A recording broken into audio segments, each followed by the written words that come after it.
नमस्कार मेरे प्यारे साथी, रचना जी के क्लासेज में आप सभी का बहुत बहुत स्वागत है। और अपना टॉपिक चल रहा था मेरे प्यारे साथियों राजस्थान की अरावली। इसके ऊपर अपनी एक क्लास होगी है। उसके अंदर मेरे प्यारे साथियों आपका बहुत अच्छा रिस्पॉन्स मिला है। जैसे कि उसके अंदर मैंने आपसे रिक्वेस्ट की थी कि कृपया इसे सबसे ज्यादा क्या है इसको शेयर भी कीजिएगा और इसको सब्सक्राइब और इसको क्या है बेल आइकन भी ओपन कर लीजिएगा। जैसे ही मेरा नेक्स्ट वीडियो आता है तो वह आपको उसका नोटिफिकेशन मिल जाता है। तो इसके बारे में भी अपन चर्चा कर चुके हैं। तो इसके ऊपर मेरे प्यारे साथियों अपनी एक क्लास हो चुकी है और ये क्लास नंबर अपनी 2 है। किसकी कर रहे हैं? अपने राजस्थान के अरावली के बारे में चर्चा कर रहे थे। उसके अंदर अपनों ने देखा कि उसके अंदर अरावली जो है राजस्थान के अंदर कितने भागों के अंदर डिवाइड है और वह राजस्थान से लेकर के और यहाँ से कहां तक है उसके बारे में भी अपन चर्चा कर चुके हैं उसके ऊपर। तो आज अपन करने वाले हैं मेरे प्यारे साथियों अरावली की। इसको देखने की है राजस्थान के अंदर कितना प्रतिशत है और मेरे प्यारे साथियों है राजस्थान की जनसंख्या का कितना प्रतिशत है और इसके उपनाम क्या क्या है। आज अपन इसके बारे में चर्चा करने वाले हैं। तो मेरी आपसे रिक्वेस्ट है मेरे प्यारे साथियों को यह वीडियो भी आपको बहुत अच्छी लगेगी। तो चलिए बिना किसी देरी के अपन अपना टॉपिक स्टार्ट करते हैं। सबसे पहले देखते हैं मेरे प्यारे साथियों इसके अंदर राजस्थान के ये कितना क्षेत्रफल के प्रतिशत का बराबर है। अरावली जो है यह राजस्थान के क्षेत्रफल का कितना प्रतिशत है? तो यह मेरे प्यारे साथियों 9% हो जाएगा। कितना प्रतिशत है? यहाँ पे आपको साफ दिखाई दे रहा है ना, 9% है। साफ डिट्टो दिखाई दे रहा है। Okay, very good. तो यहाँ पे यह राजस्थान के क्षेत्रफल का कितना प्रतिशत हो जाएगा? तो यह 9% हो जाएगा। फिर अपन बात करें मेरे प्यारे साथियों यह राजस्थान की जनसंख्या का कितना प्रतिशत है। अपन किसकी बात कर रहे हैं? अरावली की। अरावली जो है यह राजस्थान के जनसंख्या का कितना प्रतिशत है? तो यह मेरे प्यारे साथियों 10% हो जाएगा। कितना प्रतिशत हो जाएगा? 10% हो जाएगा। फिर अपन बात करते हैं यहाँ पे मेरे प्यारे साथी यह राजस्थान के अंदर सर्वाधिक इसकी ऊंचाई किसके अंदर है, किस जिले के अंदर है? तो मेरे प्यारे साथी यहाँ आप ध्यान से देखिएगा कि अरावली जो है यह राजस्थान के अंदर सर्वाधिक इसकी ऊंचाई कहाँ पाई जाती है? तो वह सिरोही में पाई जाएगी। कहाँ है इसकी सर्वाधिक ऊंचाई मेरे प्यारे साथी? यह सिरोही के अंदर है। फिर अपन बात करते हैं मेरे प्यारे साथी इसका सर्वाधिक विस्तार कहाँ है? इसका सर्वाधिक विस्तार कहाँ है? अपन बात कर रहे हैं अरावली की। तो अरावली का सर्वाधिक विस्तार मेरे प्यारे साथी उदयपुर के अंदर पाया जाता है। फिर अपन बात करते हैं मेरे प्यारे साथी सर्वाधिक विस्तार है तो इसका न्यूनतम विस्तार तो अपने को याद करना है ना। जहां इसका सर्वाधिक विस्तार है मेरे प्यारे साथियों वहां अपन को यहाँ पे न्यूनतम विस्तार भी तो अपने को पता होना चाहिए ना। ठीक है, तो यहाँ अपन देखते हैं मेरे प्यारे साथियों इसका न्यूनतम विस्तार। इसका न्यूनतम विस्तार जो है कहाँ हो जाएगा? अजमेर के अंदर हो जाएगा। क्लियर हुआ? फिर अपन देखते हैं मेरे प्यारे साथियों सर्वाधिक इसका अंतराल। अरावली का सर्वाधिक अंतराल कहाँ है? ये मेरे प्यारे साथियों ये भी अजमेर के अंदर हो जाएगा। और अगर आपको पूछ लिया जाए कि यह न्यूनतम विस्तार और सर्वाधिक अंतराल कहाँ हो जाएगा तो ये मेरे प्यारे साथियों मेवाड़ के अंदर आ जाएगा। दोनों ही कहाँ आ जाएंगे? मेवाड़ के अंदर आ जाएंगे। क्लियर हुआ? ओके, फिर अपन बात करते हैं मेरे प्यारे साथियों यहाँ की जलवायु की कि यहाँ पर किस प्रकार की जलवायु है। इसके बारे में अगर अपन थोड़ा जाने तो यहाँ पर मेरे प्यारे साथियों यहाँ पर उपात्र जलवायु पाई जाती है। किस प्रकार की जलवायु है? यहाँ सामने देखिएगा इधर, यहाँ किस प्रकार की जलवायु है? तो यहाँ मेरे प्यारे साथियों उपात्र जलवायु पाई जाती है।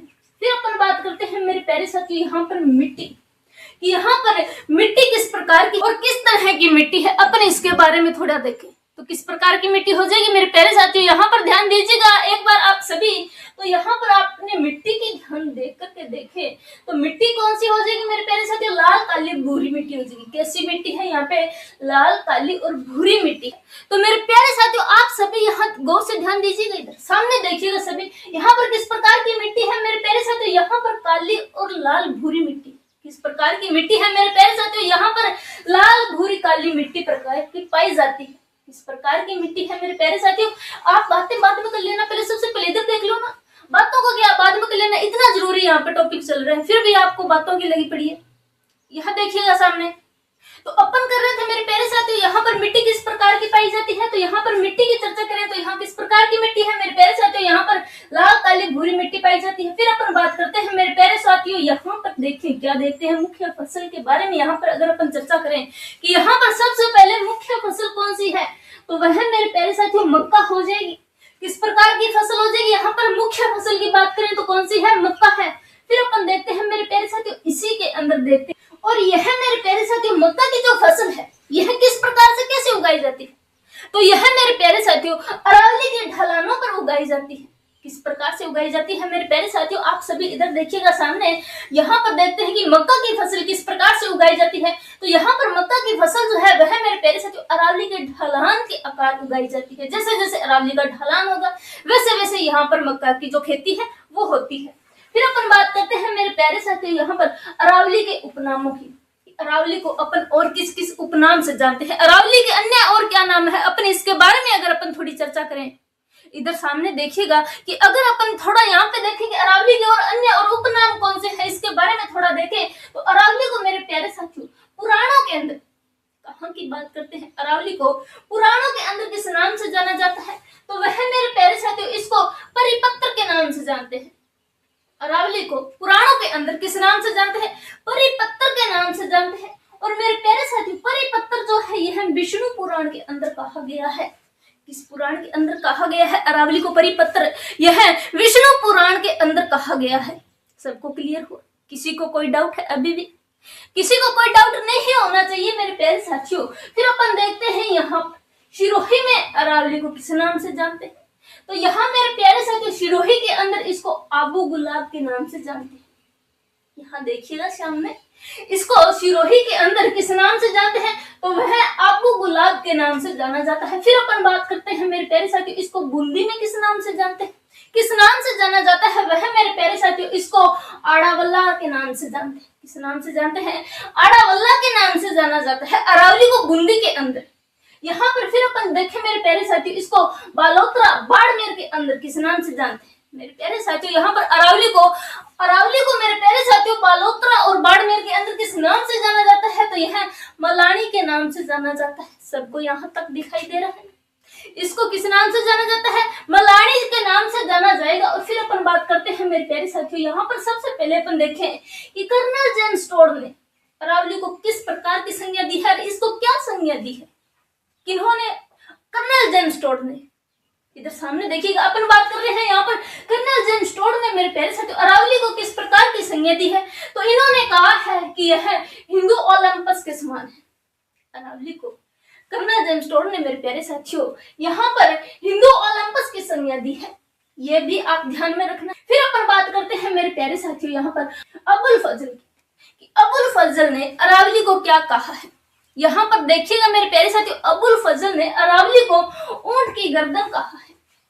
अबुल फजल ने अरावली को क्या कहा है मेरे प्यारे साथियों? ऊंट की गर्दन कहा है। यहाँ पे किन्होंने? अबुल फजल ने। किसको? अरावली को। क्लियर हुआ? सबको क्लियर हुआ? किसी को कोई डाउट नहीं रहना चाहिए मेरे प्यारे साथियों।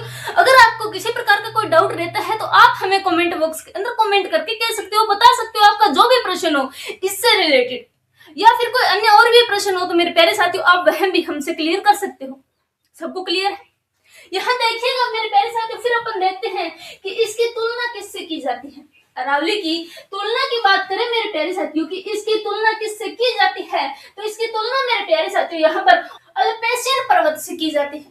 अरावली की तुलना की बात करें मेरे प्यारे साथियों यहाँ पर आपको क्लियर दिखाई दे रहा होगा यहाँ पर। तो इसकी तुलना जो है वह अल्पेशियन पर्वत से की जाती है।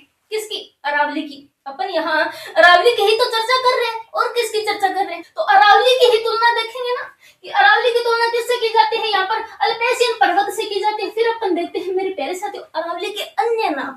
अरावली की अपन यहाँ अन्य नाम की बात करें, ये तो क्या थे? उपनाम। यहाँ आ रहे हैं अभी अपने अन्य नाम। यहाँ तक क्या दिखाई आपको साफ दिखाई दे रहा होगा मेरे ख्याल से मेरे प्यारे साथियों। इनको आपको देखने के अंदर भी कोई परेशानी नहीं होगी क्योंकि ये बड़े बड़े भी अक्षर है।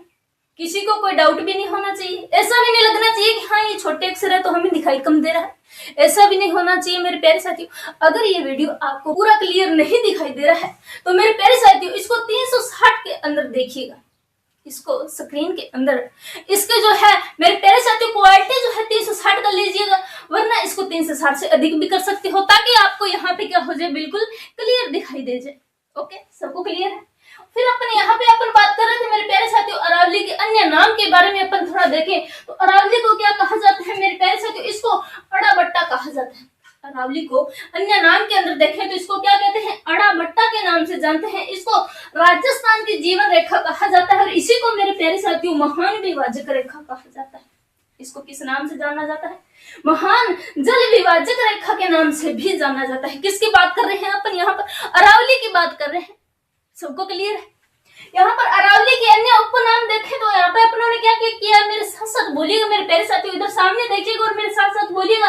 अरावली के अन्य उपनाम क्या थे? इसको अड़ाबट्टा के नाम से जानते हैं, इसको राजस्थान की जीवन रेखा भी कहा जाता है, इसको महान जल विभाजक भी कहा जाता है। क्या कहते हैं इसको? महान जल विभाजक रेखा के नाम से भी जाना जाता है। अपन बात कर रहे हैं अरावली की। किसी को कोई डाउट नहीं होना चाहिए यहाँ पर मेरे प्यारे साथियों, किसी को किसी प्रकार का कोई डाउट नहीं रहना चाहिए। अगर यहाँ पर आपको किसी प्रकार का कोई डाउट रहता है तो आप हमें कमेंट बॉक्स के अंदर कमेंट करके क्लियर कर सकते हैं अपना वो डाउट। ठीक है, सबको क्लियर है? Okay, very good. फिर अपन बात करते हैं मेरे प्यारे साथियों। अब देखो, ये मेरा एक प्यारा भाई क्या कह रहा है कि यह जो है इसको महान जल विभाजक रेखा क्यों कहा जाता है? तो मेरे प्यारे साथी, मेरे प्यारे भाई, इसको महान जल विभाजक रेखा इस नाम से जाना जाता है क्योंकि ये आपको राजस्थान का डायग्राम दिखाई दे रहा है। ये अपनी क्या है? अरावली है। अपन ने इसको कल 3 भागों के अंदर अपने इसको पढ़ा था। ये अपना था दक्षिणी अरावली, ये मध्य अरावली, ये उत्तरी अरावली था। यहाँ तक सबको कल क्लियर हो गया था मेरे ख्याल से। सबको क्लियर हुआ था नहीं आशा? और इसको मेरे प्यारे साथियों जल विभाजक रेखा इसलिए कहा जाता है कि अरावली के इधर से भी नदियां निकलती है, आप सभी को पता है। जो इधर वाली नदियां हैं वह अपना जल कहाँ लेकर जाती है? वह अरब सागर के अंदर जल गिराती है अपना। फिर अपन बात करते हैं मेरे प्यारे साथियों इस साइड की। इस साइड की भी नदियां भी बहती हैं और इस साइड की नदियां मेरे प्यारे साथियों अपना जल कहाँ लेके जाती है? वह बंगाल की खाड़ी में। कहाँ लेके जाएगी? बंगाल की खाड़ी के अंदर अपना जल लेके जाती है। इसीलिए मेरे प्यारे साथियों इस अरावली को महान जल विभाजक रेखा भी कहा जाता है। सबको क्लियर हुआ? ये भी सबको क्लियर हो जाना चाहिए मेरे प्यारे साथियों। अपन यहाँ कर रहे थे अरावली। अरावली को अपन ने कल 3 भागों के अंदर पढ़ लिया था। ये था अपना दक्षिणी अरावली, ये था अपना मध्य अरावली और ये था अपना उत्तरी अरावली। यहाँ तक सबको क्लियर हो गया था। और अपन यहाँ देख रहे हैं मेरे प्यारे साथियों कि इसको महान जल विभाजक रेखा क्यों कहा जाता है अरावली को? क्योंकि अरावली के इस साइड भी अपनी क्या है? नदियां बहती हैं और अरावली के इस साइड भी अपनी क्या है मेरे प्यारे साथियों? नदियां बहती हैं। इसीलिए जो इस साइड की नदियां हैं वह अरावली की जो इस साइड की नदियां हैं वह अपना जल कहाँ लेके जाती है? वह अरब सागर के अंदर अपना जल गिराती है। और जो इस साइड की नदियां हैं वह मेरे प्यारे साथियों अपना जल कहाँ गिराती है? वह बंगाल की खाड़ी के अंदर अपना जल गिराती है। इसीलिए जो है यहाँ पर अरावली को जो है जल विभाजक रेखा के नाम से भी जाना जाता है। सबको क्लियर हो जाना चाहिए, यहाँ पर अब कोई डाउट नहीं रहना चाहिए। ठीक है, यहाँ पर अब कोई किसी को किसी प्रकार का कोई डाउट नहीं रहना चाहिए मेरे प्यारे साथियों। यह सबको क्लियर हो जाना चाहिए। ठीक है, और आज के लिए करेंगे मेरे प्यारे साथियों इतना ही। बाकी का करेंगे अपने कल नेक्स्ट की क्लास के अंदर। आई होप मेरे प्यारे साथियों ये क्लास आपको मैंने बेहतरीन तरीके से दी, तो इसके अंदर आपको किसी प्रकार का कोई डाउट नहीं रहना चाहिए। और अगर आपको कोई बाई चांस कोई डाउट रह जाता है तो आप हमें कमेंट बॉक्स के अंदर कमेंट करके पूछ सकते हैं। तो आज के लिए इतना ही। जय हिंद, जय भारत। बाकी करेंगे अपन नेक्स्ट की क्लास के अंदर। धन्यवाद।